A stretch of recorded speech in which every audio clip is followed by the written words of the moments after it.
First at 9, the Tulsa City Council votes to waive $100,000 in security fees for the PGA Championship.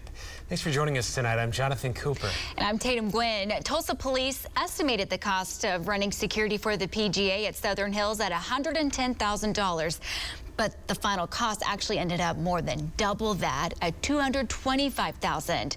News on 6's Grant Stevens explains the bigger issue. Grant. Jonathan, Tatum, there was a lot of debate earlier tonight about how or should or could the PGA pay that full price. A lot of debate there, but there was some agreement on changing the policies around how TPD does these estimates.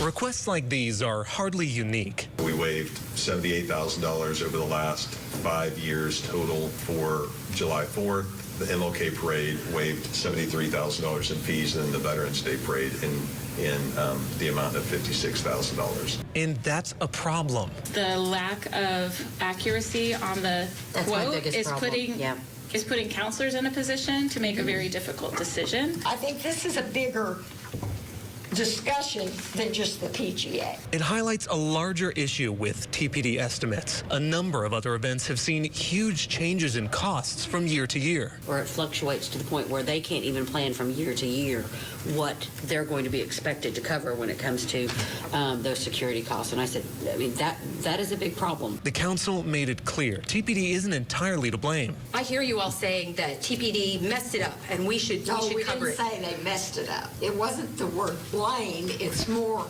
there is a misunderstanding. They say with multiple events going on, TPD was not only stretched thin, but Chief Wendell Franklin had to bring in extra off-duty officers and pay overtime. But the council says there's a pattern here. He was making a careful decision, and I don't want to second guess him on this, but I do want us to keep working with the working group and really plan for how we can do better estimates. The council says planning staff at the department were themselves stretched very thin. There's very few people that actually do that. So the council did discuss staying with this, continuing to work with the department, potentially even bringing in more staff to make sure that planning for this stuff, security costs, are better estimated in the future. Live in Tulsa, Grant Stevens, Oklahoma's Own, News on 6.